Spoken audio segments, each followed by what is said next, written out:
Right,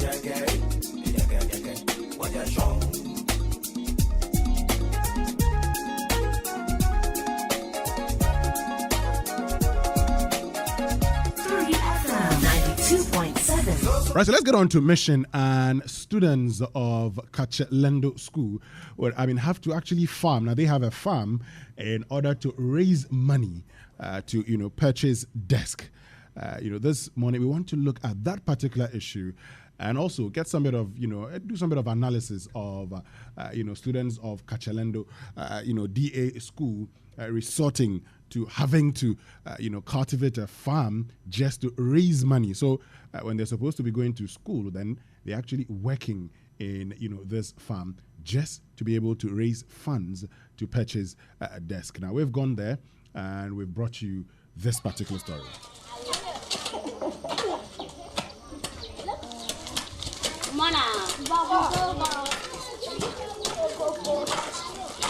It's a hazy Tuesday morning.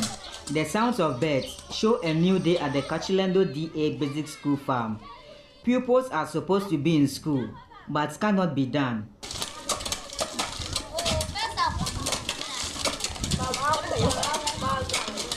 Rather, they are at the school's farm working. An earlier rain means good time to work on the farm. The boys are preparing 2 acres of yam mounds, while the girls and kindergarten pupils collect the residues after burning the cleared weeds. They are supervised by 2 of their teachers. No school today, that's on the lips of all the kids. Head teacher Eric Humpe explains why the children engage in the farming activities. I have tried visiting the office on several occasions, and then we were told any point in time where they will get the furniture, they will supply us some.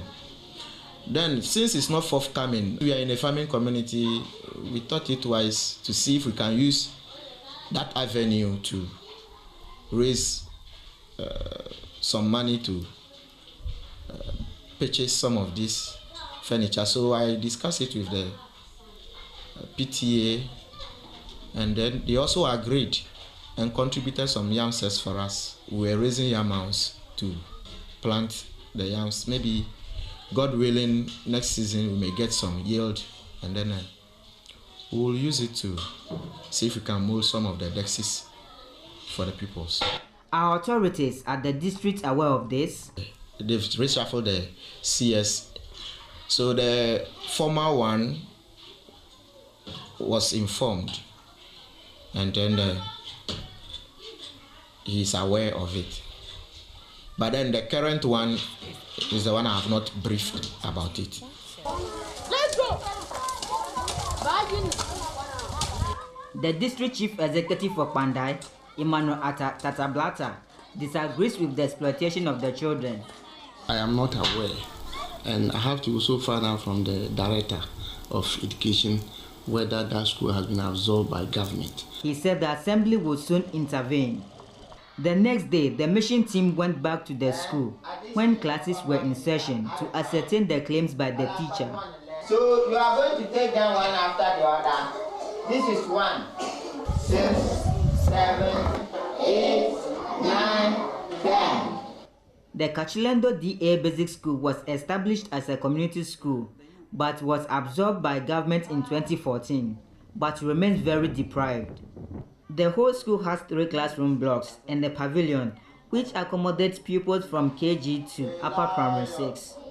KG 1 and 2 occupy 1 class, classes 1 and 2, and 3 and 4 also being merged in the remaining classrooms, while class 5 and 6 pupils occupy the pavilion. The school has no teaching and learning materials as well as furniture. For the classes that lie on the floor, as you can see, our classes are not even floored. So where will you put the book before you even write? So you can only do oral assessment when it comes to those classes. KG pupils sit and learn how to write on the floor, but the difficulty in doing that each day, we were told, has discouraged most pupils from enrolling in the school. They have not seen a slate before, and so much of the day's learning is focused on reciting poems. A lion has a tail. has a big head. It has a big head. And a very small waist. For some combined classes, they are fortunate to sit on broken pieces of desk. It's a small dog. How do you call this small dog?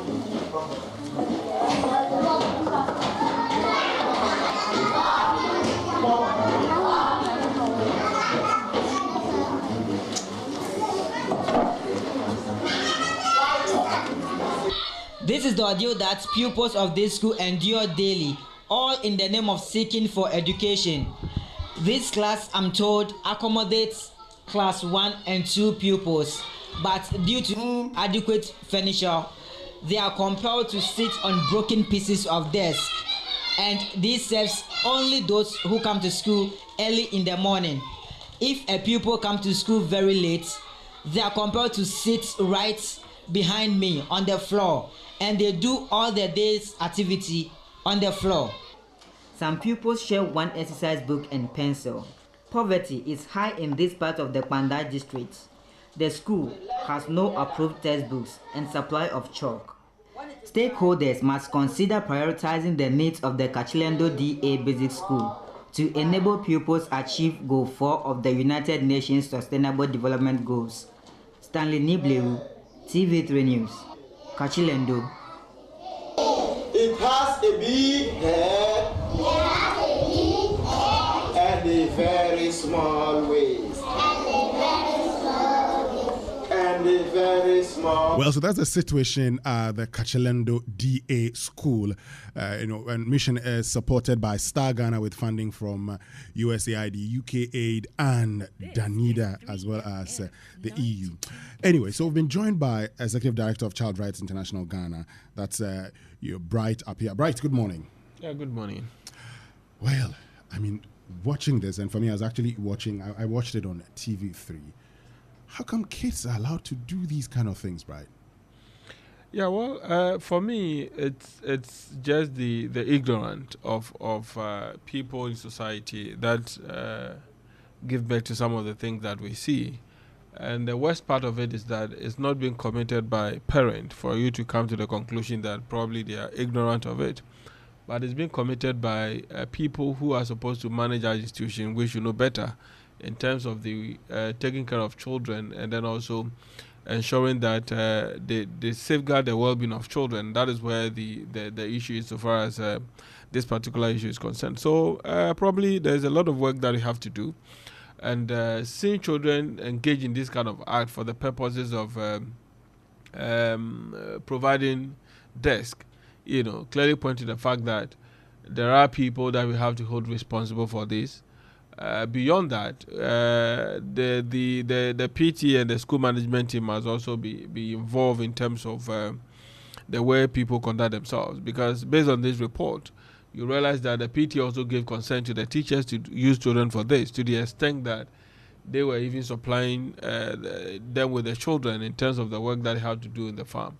But clearly, if you look at the intention, it's good. But once it's against the law, because one of the things that the Children Act says we should not do to children is that children at a certain age, below 15 years, cannot be economically gainful to any system, including parent and even the school. So clearly, if you are using children for the purposes of being something that is supposed to be provided by the state, and you are using children to provide those services, then clearly it's pointing to the fact that yes, there's a lot of things that even the former system are doing to children, and if you are not careful, will throw the whole system out of gear, and nobody will be there to protect the right of children, because you expect that once we have constitutionally we have defined the school environment to be the only environment that we can train our children, and if they are not safe in that environment, then you cannot guarantee where else they will be safe. So clearly, we have to take this matter up, and we want to follow up on this particular issue,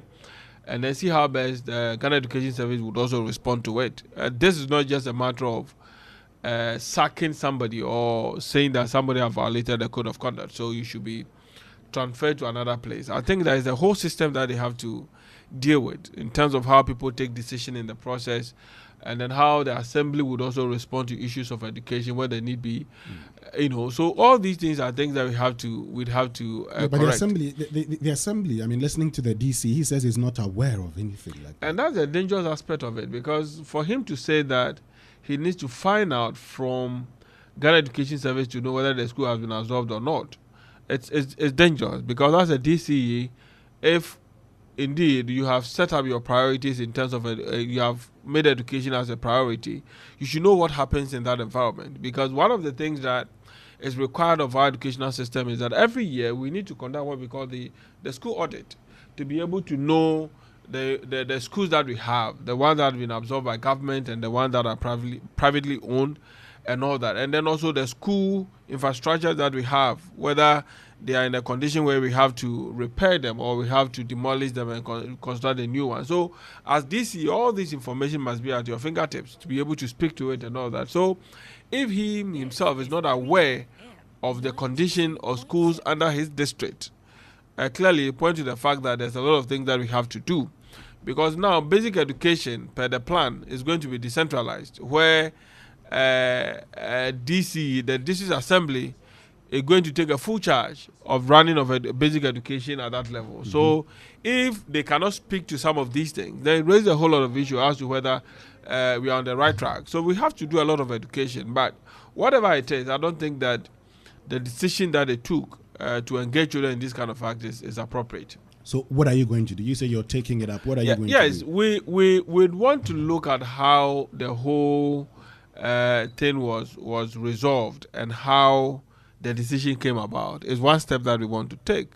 And once we certify ourselves with the necessary fact, then probably we would have to also wait for a full investigation from Ghana Education Service. When we are certified with that and we realize that the things are not going the way we expected, then we will sort to appropriate a forum for this to be addressed.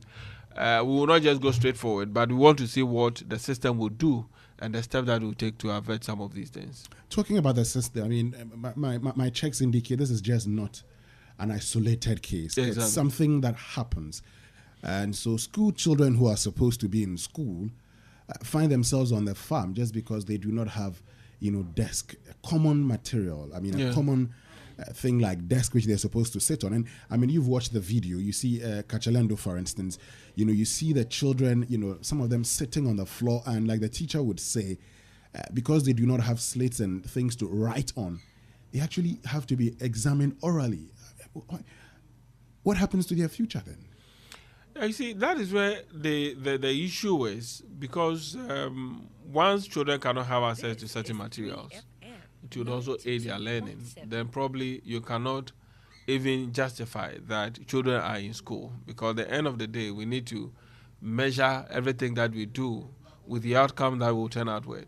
So if they are not even getting access to basic materials such as even slate to even write on, to the extent that the teacher must be innovative to use another medium to do assessment, that raises a whole lot of issues as to whether the system is responding to the needs of children. This comes back to the fact that when you look at most of the strategic plans of the district assemblies, education is not a priority. So we need to do a lot of work at that level to be able to bring their mind back to that before we commit any kind of work that we want to give to them, so far as decentralization is concerned. So there are basic things that we cannot deny children. Desk is a basic thing if we really want to increase equality and then the quality outcome of in our educational system. So these are basic things that we want them to provide for our children, irrespective of what it is. Some basic things should be provided for our children. We carried out a research, that is a Ghana National Education Campaign Coalition carried out a research clearly to look at issues of supply of textbooks.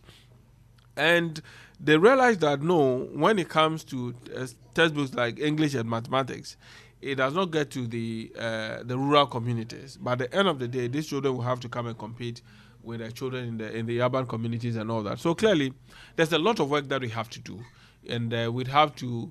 Ghana Education Service must be up and doing in terms of supply of some basic materials, irrespective of where you find yourself. There are certain basic things that we should not deny our children.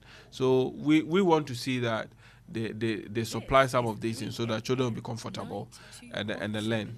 Yeah, but the assembly also, I mean, have a major role to play. Certainly, you cannot take the assembly out. They have to play that role, because when it comes to infrastructural development, it is their role to play at that level and providing some of these basic things like desk and all that. Because I cannot imagine a situation where children will not have desk in school and you expect them to learn and come up with a kind of grades that will compete. Because most of the things that we do, even per the assessment of WAEC, it is based on merit. So if you are disadvantaged at that level, then probably you would also be disadvantaged when it comes to the assessment and all that. So we cannot just take things for granted. I think that we'd have to open up the system so that the district assemblies would have education as their priority, so that they can invest in that area.